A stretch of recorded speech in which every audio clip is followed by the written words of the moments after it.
دیکھیے قرآن مجید کی عظمت یہ کلام ہے، اس کی کلام کی عظمت کا پہلا پہلو ہے متکلم کی عظمت کے اعتبار سے۔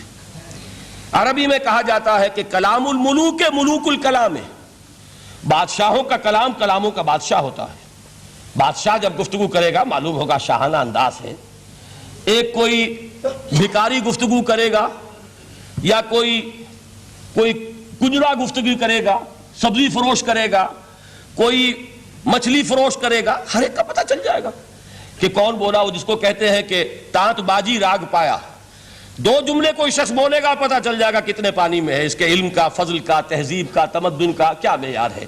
اس لیے کہ کلام جو ہے در حقیقت متکلم کی پوری شخصیت کی عکاسی کرتا ہے، اس کا مقام کیا ہے، اس کا مرتبہ کیا ہے، اس کے ذہن کی بلندی کیا ہے، اس کے فکر کی گہرائی کیا ہے، اس کے افق ذہنی کی وسعت کیا ہے، اس سب کا اندازہ ہوگا کلام سے۔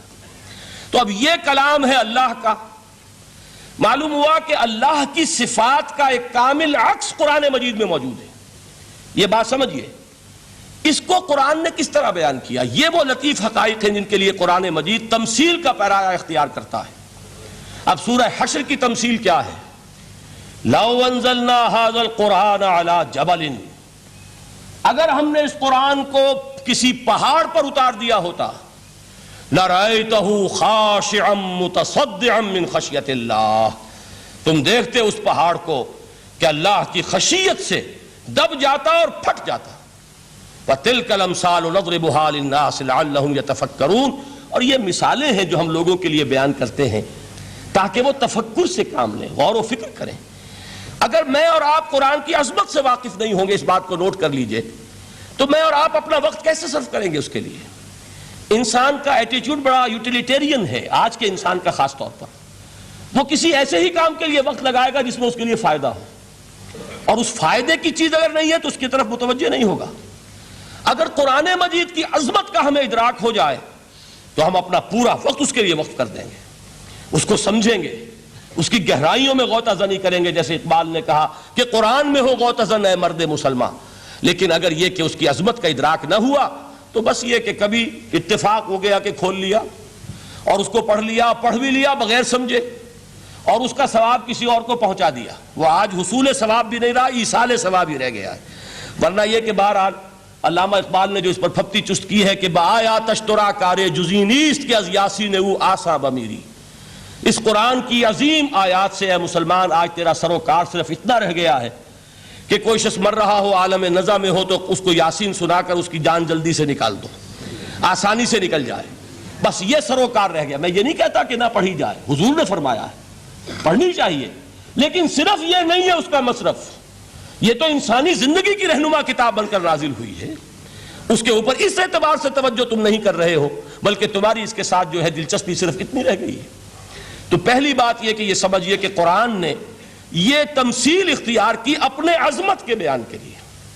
اگر ہم نے اس قرآن کو پہاڑ پر اتار دیا ہوتا تو تم دیکھتے کہ وہ پھٹ جاتا اور دب جاتا۔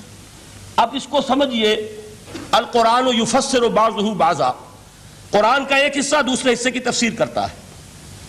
سورہ اعراف میں واقع آیا ہے کہ حضرت موسیٰ علیہ السلام کا آپ کو معلوم ہے کہ کوہ طور پر اللہ تعالیٰ سے ہم کلامی کا شرف حاصل کرتے تھے، گفتگو ہو رہی ہے لیکن اللہ نظر نہیں آ رہا۔ اب اس کو اپنے اوپر طاری کیجئے کہ صاف سامنے آتے بھی نہیں، صاف چھپتے بھی نہیں۔ یہ جو صورتحال تھی کہ اگر کسی کی آپ آواز سن رہے ہیں، کلام سن رہے ہیں، سامنے نہیں آ رہا، تو آپ کے دل میں خواہش پیدا ہوگی کہ ذرا سا یہ پردہ بھی اٹھا دیا جائے، مجھے دیدار بھی حاصل ہو جائے۔ لہذا سورہ اعراف میں ہے جب کئی بار یہ شرف ہم کلامی حاصل ہوا اللہ سے، تو حضرت موسیٰ علیہ السلام نے بڑی ہمت سے کام لیا، بڑی جرت کی، درخواست کر دی، رب ارنی انظر الیک، یہ جو پردہ بیچ میں حائل کیا ہوا ہے پروردگار، تو میرا شوق دیکھ، میرا اشتیاق دیکھ، تو مجھے ذرا دیدار بھی عطا ہو جائے۔ اس پر کیا بات کہی گئی؟ لن ترانی، موسیٰ تم مجھے ہرگز نہیں دیکھ سکتے، تم اس جسد ظاہری کے ساتھ، اس جسد مادی کے ساتھ، ان عنصری آنکھوں سے میرا دیدار نہیں کر سکتے۔ ولیکن انظر الی الجبل، دیکھو ہم تمہیں ایک مثال دیے دیتے ہیں، ذرا اس پہاڑ کی طرف دیکھو، ہم اپنی ایک تجلی اس پر ڈالیں گے۔ فَإِنِ اسْتَقَرَّ مَكَانَهُ فَسَوْفَ تَرَانِي، اگر وہ پہاڑ ہماری تجلی کو جھیل جائے، تحمل کر لے، تو تم بھی سوچنا کہ شاید ہمیں دیکھ سکو۔ اس کے بعد ہوا کیا؟ فلما تجلی ربہ للجبل جعلہ دکا وخر موسیٰ صعقا۔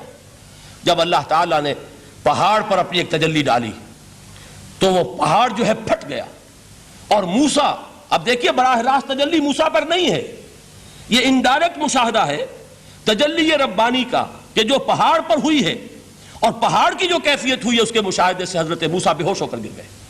وَصَعِقَ مُوسَىٰ خَرَّ مُوسَىٰ صَعِقًا۔ یہ ہے وہ مثال جو یہاں دی ہے قرآن کے لیے۔